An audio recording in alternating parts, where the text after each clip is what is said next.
Es un gusto saludar al doctor Víctor Cueto, doctor en Ciencias Biológicas de la Universidad de Buenos Aires, investigador principal del CONICET, que está trabajando aquí en nuestra región ya hace mucho tiempo. Víctor, muy buenas tardes, Mauro te saluda, ¿cómo estás?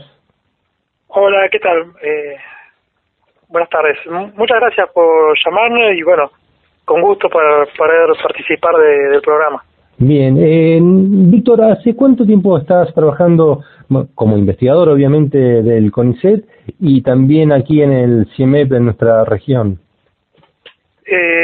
Como investigador del CONICET ya hace más de 20 años que trabajo, y acá en la región empecé a trabajar más o menos por el 2009, más al norte, en la zona de Bariloche, particularmente del lago Stephen. Y desde hace 8 años me mudé a Esquel y estoy trabajando acá en la zona ya en el instituto. Qué bueno. Y cuando uno ve los trabajos que estás realizando, ¿encaraste desde el primer momento el tema de tu interés por las aves o fue luego de un tiempo de investigaciones llegar a este gusto, a este placer por la investigación de las aves?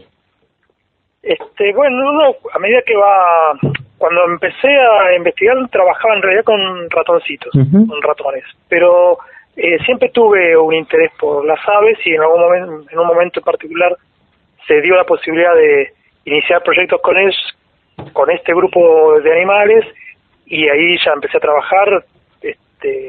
Trabajé mucho en Mendoza con aves que habitan en áreas áridas, en el desierto. Y después pues me interesó también los bosques patagónicos y fue armando un proyecto en esta zona y terminé ya radicándome acá definitivamente y interesado en las aves que habitan los bosques y de acá de Patagonia. Y cuando empezaste de lleno a meterte en lo que tiene que ver con las aves del bosque andino patagónico, ¿ahí te centraste directamente en algunas en particular? ¿Y cuándo, o lo linkeo o hago un puente ahí, cuándo fue que llega el interés principal por el tema de los zorzales también en nuestra zona? Bueno, yo como ya venía trabajando en la zona de Bariloche, yo particularmente trabajaba con otra especie que se llama Fiofio silbón, que es una ave migratoria.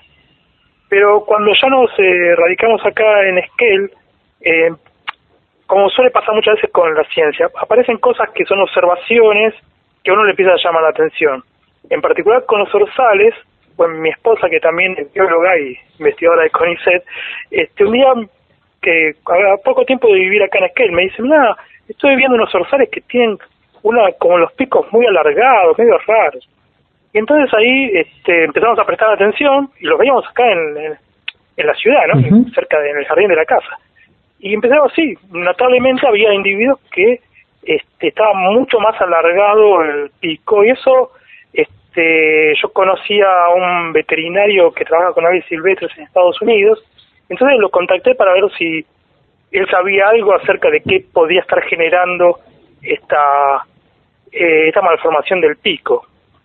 Y él justo me comenta que en Alaska habían empezado a encontrar también otras especies de zorzales y otras especies de aves que mostraban esta particularidad, que se alargaba el pico, y entonces me pasó el contacto de gente del Servicio Geológico de Estados Unidos, y yo, bueno, les escribí, ellos me mandaron sus trabajos, y ahí empezamos a encontrar que ellos habían estado tratando de ver cuáles eran las causas, porque hay varios motivos. Podrían ser un trauma, si un golpe, podrían ser una infección por virus, bacterias, hongos, efectos mismos de la radiación que generan mutaciones, o toxinas asociadas a agrotóxicos, ese tipo de cosas.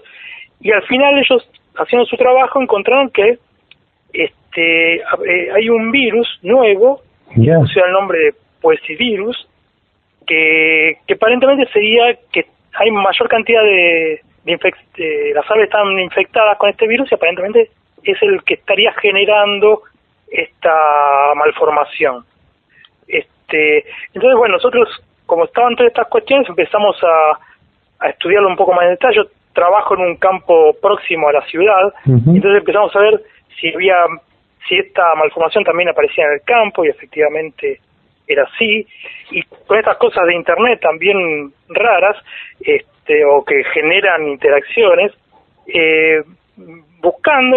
empecé a encontrar fotos de aves de zorzales de acá patagónicos, sí, que tenían esa malformación, y estaba el autor, resultó ser un investigador del CIEFAP y docente de la universidad, se llama Héctor Gonda, que él es un excelente fotógrafo, además de naturaleza, y bueno, tenía todas estas fotos que él lo llamaba piquitos, le había puesto de nombre, por esta cosa de que los encontraba, porque la malformación, el pico, hay veces que se hace largo, pero también como que quedan cruzados, claro. la mandíbula inferior se dobla hacia arriba y la superior hacia abajo, entonces algo bastante raro y llamativo. Entonces, bueno, con eso, entonces, con los materiales que él tenía de fotográficos asociados a la ciudad y lo que todos teníamos de datos que estábamos tomando en el campo, hicimos un trabajo también en colaboración con un estudiante de acá de Esquel que trabaja conmigo, se llama Cristian Gorosito, que es becario de CONICET.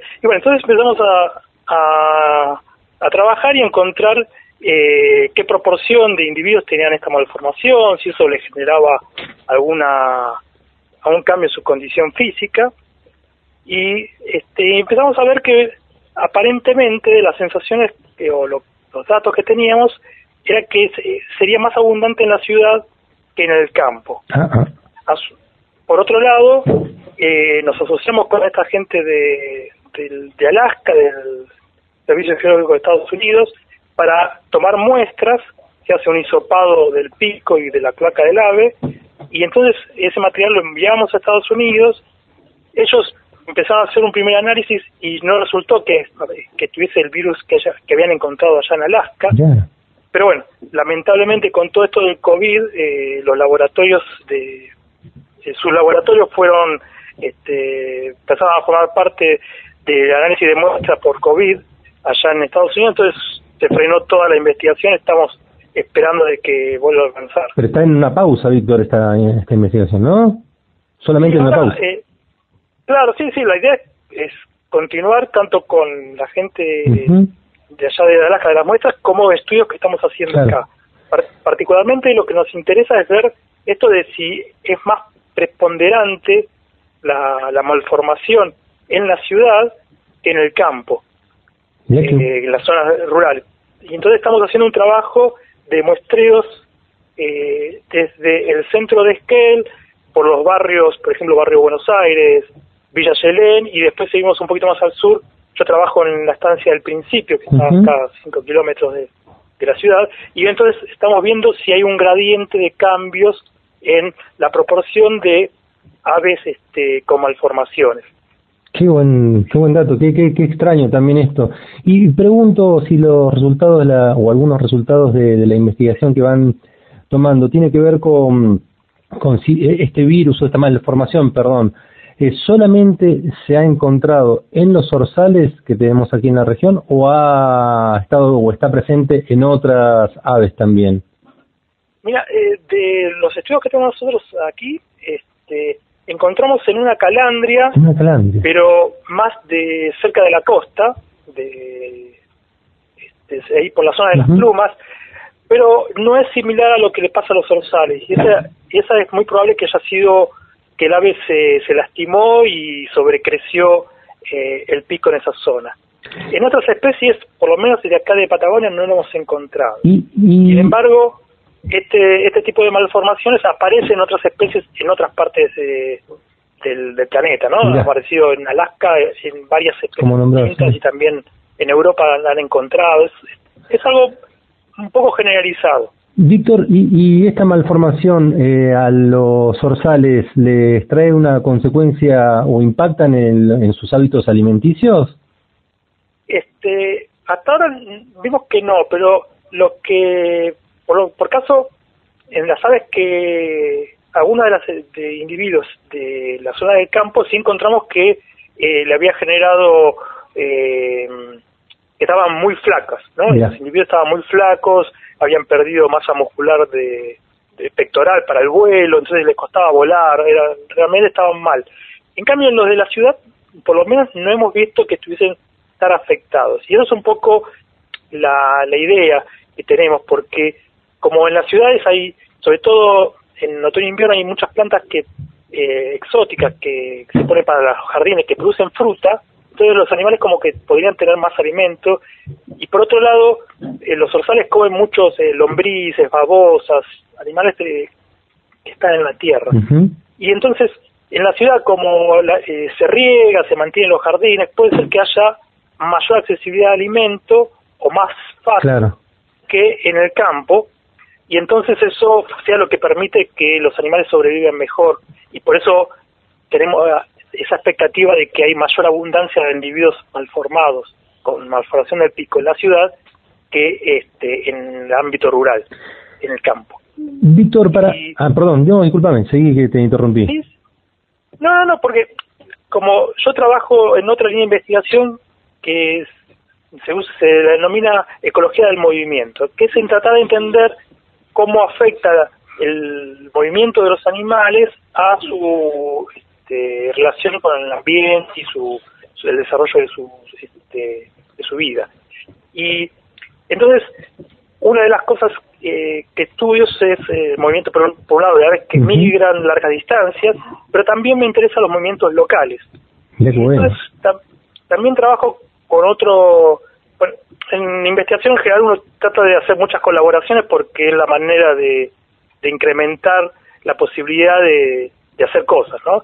Y entonces trabajo con otros investigadores, pero de la Universidad de Illinois, también en Estados Unidos, y lo que hacemos es colocarle unos instrumentos, que es un GPS, como los que tiene el auto o tiene el teléfono, que nos permite saber dónde están los individuos. A ellos se le coloca al ave como si fuese una mochilita en la espalda, y eso transmite información. En general se lo deja un año, al año hay que volver a capturar al ave y sacarle ese aparatito y lo ponemos con la computadora, bajamos los datos y tenemos posiciones a lo largo del año donde estuvo el individuo, varias en la semana. Entonces, por ejemplo, hemos colocado en zorzales en el campo y hemos encontrado que esas aves viajan, se van al final del verano, vienen al otoño, se vienen a la ciudad de Esquel. En particular, un individuo interesante porque estuvo en la zona del Banco Nación, en esa manzana, se pasó todo el otoño ahí, después en invierno se fue hacia la costa del arroyo Esquel, pero en la zona donde está el Cical, más o menos, en la curva, estuvo todo ahí, y después de ahí se pasó al campo en la primavera, donde lo vimos a encontrar, que era el lugar donde él tenía su nido para reproducir. ¡Qué dato! Es interesante porque este movimiento que hacen los zorzales, de venir del campo a la ciudad, sobre todo en el otoño, podría estar asociado a que la ciudad ofrece mucho alimento, como te comentaba antes, y también empieza a provocar, podría ser que si hay mayor proporción de infectados en la ciudad y esa malformación se da por un virus, podría ser que se terminen contagiando acá y moviendo la enfermedad. Eso está en desarrollo, ¿no? Son ideas que uno tiene. Claro. Pero bueno, como lo que iba era como que una pregunta o una observación que nos resultó así llamativa, va llevando a que se vayan enganchando diferentes tipos de investigaciones y lograr mejor conocimiento de cómo funcionan los organismos en la naturaleza y su relación a veces que pueden llegar a tener con la ciudad, ¿no? Totalmente. Es algo que era algo que me resulta llamativo e interesante, ¿no? De ver cómo la ciudad es permeable y no solo vivimos las personas, sino que todos los montones de organismos la usan también de diferente manera. Víctor, la verdad, al zorzal tradicional de aquí, de la Argentina en general, ¿no? Pero acá en particular, que creo que es el zorzal austral, ¿está bien dicho la especie que nos habita aquí? Sí, el nombre es zorzal austral. Zorzal austral. El nombre técnico de los científicos es Turdus falklandi. Pensar que lo que uno ve siempre y lo disfruta visualmente aquí, como decías vos, también comiendo en la tierra, sacando lombrices, bichitos, ahora el abanico se nos abre de una manera enorme, ¿no? Se hace más maravilloso el mundo de las aves y en particular del zorzal que tenemos aquí en nuestra zona. Víctor, si no te molesta, por ahí nos gustaría cada tanto en el año por ahí llamarte y ver cómo evoluciona, más allá de lo que está el tema de la pandemia ahora, cómo va evolucionando esta investigación, porque nos parece que nos ayuda a conocer nuestro lugar para cuidarlo, sobre todo conociendo estos temas. La verdad, muy, pero muy interesante, y agradecidos de tu tiempo aquí en Nacional Esquel. Sí, bueno, pues desde ya que no tengo inconveniente, es decir, me gusta hablar de lo que hago, realmente y es parte de lo que tenemos que hacer los científicos. Muchas veces nosotros, la información se maneja en un ámbito académico, de la generación de conocimiento, pero también hay una parte importante que es la de difundir lo que hacemos. Es decir, nuestro trabajo está en gran parte financiado por el aporte que hacen los ciudadanos, ¿no? Nosotros trabajamos para una entidad estatal. Y entonces hay una contrapartida que me parece que es interesante, que es que quienes invierten en nosotros sepan qué es lo que estamos haciendo. Muy bueno. ¿Qué aporte estamos haciendo para el desarrollo del conocimiento, en este caso, de la bifauna que comparte la Argentina con nosotros, ¿no? Víctor, muchas gracias, y a modo de cierre, la nota esta tan interesante sobre los zorzales, podríamos decir que se nos pasó volando directamente, ¿no? Para cerrar. Víctor, de verdad, muchísimas gracias y felicitaciones por el trabajo que realizás, Bueno, gracias, y realmente gracias por ayudarnos a difundir lo que hacemos. Un saludo para vos y para tu audiencia. Estuvimos conversando con el doctor Víctor Cueto, doctor en Ciencias Biológicas de la Universidad de Buenos Aires, investigador principal del CONICET y también trabajando con aves, particularmente aquí en nuestra región, ecología del movimiento del zorzal austral. Muy interesante, y todo lo que vemos en nuestros jardines, en nuestros campos, ahora toma una dimensión mucho, mucho más compleja.